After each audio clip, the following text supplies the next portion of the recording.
السلام علیکم۔ آج ہم قواعد کا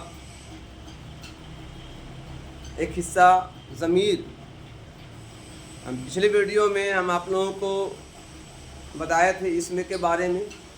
آج ہم آپ لوگوں کو بتا رہے ہیں ضمیر کے بارے میں، کیونکہ ضمیر قواعد کا وہ حصہ ہے جو کسی اسم کے بارے میں یا اسم کے بدلے میں استعمال ہوتا ہے۔ یہ ہمارے بھاشا کو، ہمارے لینگویج کو، ہماری زبان کو سندر بناتا ہے۔ چونکہ انگریزی میں ایک لائن کہا جاتا ہے پروناؤن کے لیے کہ پروناؤن از دا بیوٹیفائنگ ورڈس، اور ریئلٹی ہے کہ اگر ہم ضمیر نہیں پڑھیں گے تو ہماری بھاشا، ہماری زبان خوبصورت نہیں ہوگی۔ ہماری بھاشا، ہماری زبان کو خوبصورت کرنے کے لیے ضمیر کا پڑھنا ضروری ہے، ٹھیک ہے؟ چونکہ یہ بار بار کسی اسم کو زبان، اگر کوئی مضمون لکھ رہے ہیں اور بار بار اسی اسم کو، بار بار اسی نام کو دہرا رہے ہیں تو اس سے کیا ہوگا کہ وہ بھدا لگے گا، بدصورت لگے گا۔ تو اس کو خوبصورت کرنے کے لیے ہم اس کے بدلے میں ضمیر کا استعمال کرتے ہیں۔ تو اردو قواعد میں کہتا ہے اسم کے بدلے میں استعمال ہونے والا لفظ ضمیر ہوتا ہے۔ جیسے محمود ایک لڑکا ہے، وہ میرا دوست ہے نا؟ جیسے کہ ناظم ایک لڑکا ہے جو میرے گھر پہ آیا تھا۔ تو اس طرح سے بہت سارے ایسے جملے ہیں جس میں ہم ناؤن کے بدلے یعنی اسم کے بدلے ضمیر کا استعمال کرتے ہیں۔ اب جو ہے ضمیر کو پڑھنا ہے تو ضمیر کو 5 حصوں میں تقسیم کر دیا گیا ہے، بانٹ دیا گیا ہے۔ پہلا جو ہے ضمیر کا جو پہلا حصہ ہے اس کا نام ہے ضمیر شخصی یا ضمیر مطلق، جو کسی خاص شخص کے بارے میں ہی ہے نا، شخص کے بارے میں ہی استعمال ہوتا ہے۔ جیسے کہ اگر بولیں گے طارق آیا لیکن وہ چلا گیا، تو وہ کیا ہوا؟ طارق کے بارے میں آیا، ٹھیک ہے؟ تو کسی شخص کے بارے میں استعمال ہو رہا ہے، اس کے بدلے میں استعمال ہو رہا ہے، تو اس کو ہم لوگ ضمیر شخصی کہیں گے۔ تو اگر لکھنا ہے تو کیا بولیں گے؟ ویسا ضمیر جو اسم، جو کسی شخص یا جگہ کے بدلے میں استعمال ہو رہا ہے تو اسے ضمیر شخصی کہیں گے یا ضمیر مطلق کہیں گے، ٹھیک ہے؟ ضمیر شخصی اور ضمیر مطلق 2 طرح کے ہوتے ہیں۔ ضمیر شخصی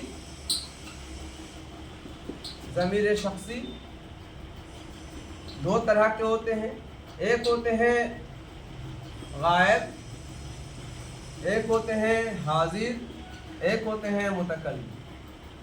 اب غائب میں سے وہ ہے وہ سب ہے نا، حاضر میں ہوگا یہ سب، ٹھیک ہے؟ جمع میں ہو گیا یہ نہیں، تم سب، اور متکلم میں ہو گیا آپ نہیں، میں اور ہم سب، ٹھیک ہے؟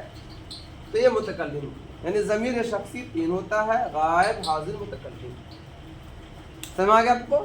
اب آئیے ضمیر شخصی کے بعد پڑھنا ہے، اگلا جو ہے وہ ہے آپ کا ضمیر استفہامی۔ ضمیر استفہامی ہے نا، جو کسی کے بارے میں سوال کرتا ہے، جیسے تم کہاں جا رہے ہو، تم کہاں رہتے ہو، تمہارا کہاں گھر ہے، تم کب آئے، اس طرح سے جو کب، کہاں، کیسے، یہ سب ہوا ضمیر استفہامی کے شکل میں استعمال ہوا، جس کو ہم لوگ یہ کہہ سکتے ہیں انگریزی میں کہ یہ انٹروگیٹو پروناؤن ہے، ٹھیک ہے؟ اس کے بعد ضمیر استفہامی کو بھی 3 حصوں میں بانٹ دیا گیا ہے۔ پہلا ہوتا ہے ضمیر استخباری، دوسرا ہوتا ہے ضمیر اقراری، اور تیسرا ہوتا ہے ضمیر انکاری۔ استخباری میں بتایا گیا ہے کہ جیسے خیریت کسی کا دریافت کرتے ہیں، کسی کی حالت کے بارے میں پوچھتے ہیں، تم کون ہو، کہاں رہتے ہو، تم کیسے ہو، تو یہ کیا ہو گیا؟ خیریت دریافت کر رہے ہیں، تو اس کو کہتے ہیں استخباری۔ دوسرا ہوتا ہے کسی کے اقرار کرنا کہ کیا تم نے کام کیا، کیا تم آئے، کیا تم گئے، تو ہو گیا ضمیر اقراری۔ अब एक होता है ज़मीर इनकारी, से बोला कि क्या तुमने नहीं किया, क्या तुम नहीं गए, क्या तुम नहीं करे, तो ये क्या हो गया आपका ज़मीर इनकारी। तो ज़मीर के भी 3 हिस्से थे, बता दिया मैंने आपको। अब आइए ज़मीर इशारी।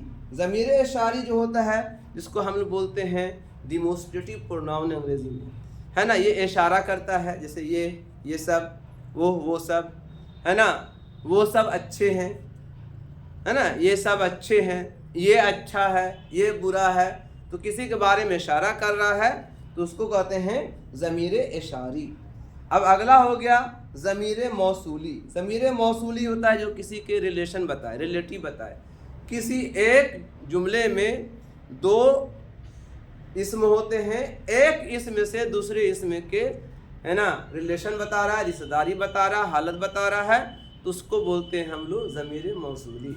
जैसे कि राम एक लड़का है जो मेरा दोस्त है, महमूद एक लड़का है जो मेरा, जो क्या है, वो महमूद के बारे में बता रहा है, महमूद से मेरा रिलेशन बता रहा है, जिसको बोलते हैं ज़मीर मौसूली। अब अगला आ गया आपका ज़मीर तनकीरी। ज़मीर तनकीरी क्या है, जो किसी ऐसे इसम के बारे में बताए जिसका अगर हम सिर्फ उसका नाम ऐसे बोलते हैं तो समझ में नहीं आता क्या बोल रहा है। सिर्फ कुछ, तो कुछ बोला मतलब कुछ क्या, है ना, जैसे कि बाज, तो क्या बाज मतलब कुछ ही, बाज लोग, तब पूरे सेंटेंस माने निकलेगा। सिर्फ हम कुछ बोलेंगे, बाज बोलेंगे, है ना, फिर आपको कोई बोलेंगे, कोई तुम्हें बुला रहा है, तब सेंटेंस हुआ कोई। कोई का कोई वर्ड नहीं है, कोई मतलब कोई क्या, इसका जब तक बेमाने हो जाता है, ये जब तक इसके जुमले में इस्तेमाल ना किया जाए तो वो बेमाने रहता है। जुमले में इस्तेमाल किया तो उसको माने निकल जाता है, उसको बोलते हैं ज़मीर तनकीरी। अब आइए, ये 5 बता दिया मैंने। अब उसके बाद बताया कि ज़मीर की 3 हालतें होती हैं। ज़मीर की 3 हालतें होती हैं।